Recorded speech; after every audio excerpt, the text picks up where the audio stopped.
Okay, guys, I'm here today with Garry Tonon. Huge honor for me. Guys, I think everybody knows who Garry is. One of the biggest names in MMA right now using Jiu-Jitsu. One of the biggest names in Jiu-Jitsu. He's the one that every time you watch a Jiu-Jitsu match, you always want to watch him because it's guaranteed that something crazy is going to happen. Some crazy submission or some crazy escape leading to a submission.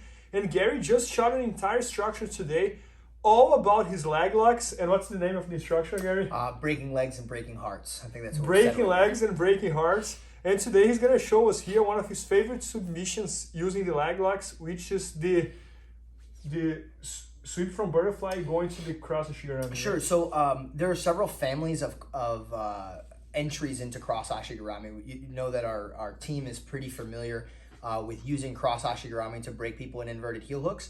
So it's a very common position for us that we're always trying to get to.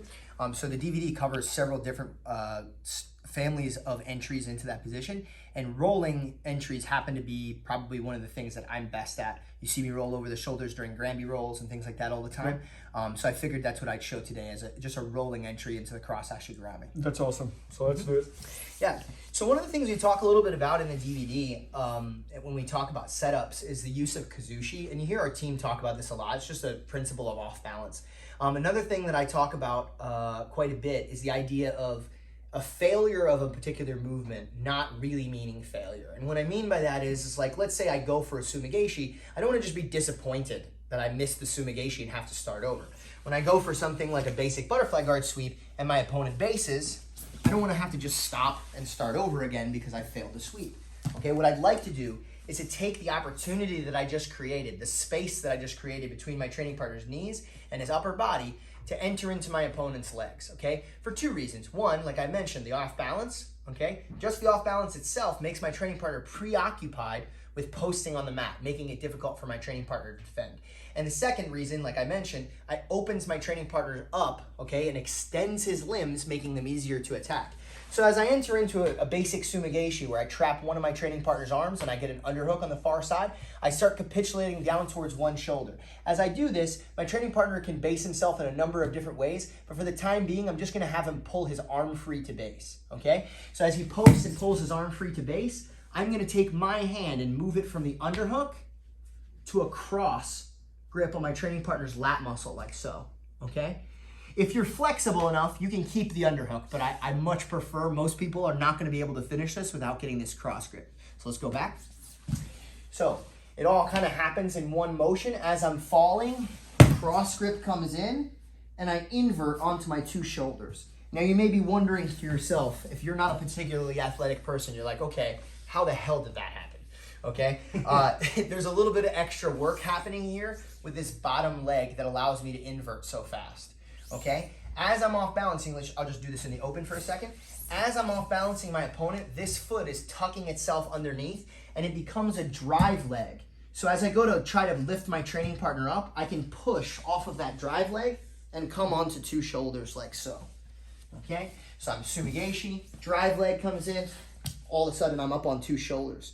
Okay, and we like this inverted position, not as a place that we like to stay, but as a place we like to load our training partners so that we can then roll through, okay? It's almost like my body functions like a spring. As I'm coming in and I roll underneath, I now have a lot of potential energy in this direction where I can just swing and pendulum my legs in a forward direction while grabbing onto my training partner's two knees. And as my opponent lands, he's right in a cross ashigurami situation. Very quickly, I look to establish a grip on my training partner's heel with my wrist bone underneath. I lift my pelvis up off the floor. My two knees turn down and into my opponent's knee. And we also discuss quite a bit of braking mechanics in the DVD. So there's a lot of relevant details here as well. Like I mentioned, all right, I make sure I trap my training partner's toes in my bicep, wrist bone underneath the heel, hips and pelvis turn into my training partner's knee, and my two knees turn down towards the mat. Notice my ass is coming off the floor here. I'm not just driving my hips in, my full body weight comes down onto my training partner's knee. Super tight. Garry, the other day I was talking with Gordon and I was telling him how one of my dreams was to watch a jiu-jitsu tournament where you guys would fight against each other and would start in the 50-50 guard and only heel hooks is allowed. He was saying that you would be the most dangerous one. Yeah. And I can feel this in this breaking here mechanic. Yeah. But anyways, Oh, Gary, one thing that was very interesting that I think you showed in the very beginning, I learned how to do butterfly sweep using this foot here.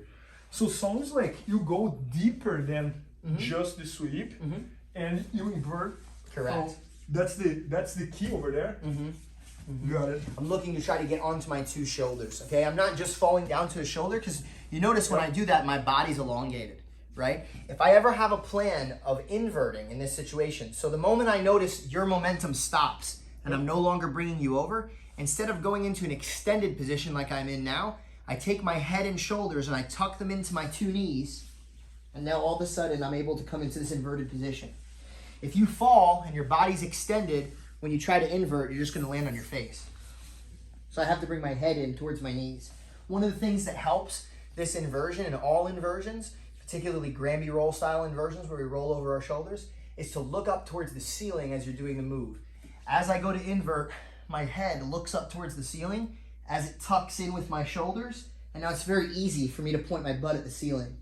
When my head looks down at the mat, it gets kind of tricky. Got it. Head looks up at the ceiling, I have no problem coming up onto two shoulders to roll underneath the opponent. So just one more time, you'll get ready to move. Sure. So if I went to go trap and go to lift and bring my training partner over, this time I'll do it while keeping the underhook. I switch off, I grab two legs, and I use a pendulum motion now to carry my training partner through. One of the things I like about this pendulum motion, it's very powerful just by itself, but I get to use my two hands, grab the hamstrings, pull my training partner through, and move him into a cross ashigarami situation. From here, I cover the toes, I elevate the Only heel. with one hand I'm already like tapping. It is very tight, the inverted heel hook situation, right? My two knees start turning in, the foot rotates one way, the knee rotates the other. Yeah, that's tight. All right? So you Give lift it a your strong hip up. I always lift my hip off the ground if I can, okay, because it adds weight to the submission hold. Right here, Got it. this is just the power of my hips. Now it's the weight of my hips falling down onto my training partner's knee. Man, that's awesome. Super tight. Yeah, so guys, Gary is well known as one of the best like leg lock guys in the world, and his heel hooks are the tightest ones. And he just showed this entire instruction all about leg locks, heel hooks, and it's called Breaking Legs, Breaking Hearts. And it's going to be at IBJJFanatics.com soon, so make sure to check that out. And maybe by the time you're watching, it's already there. Thanks so much, Gary. Thank you, man. Please help me out to grow my YouTube channel. Just click subscribe. And to watch more videos, just click under see more videos. I hope you enjoyed.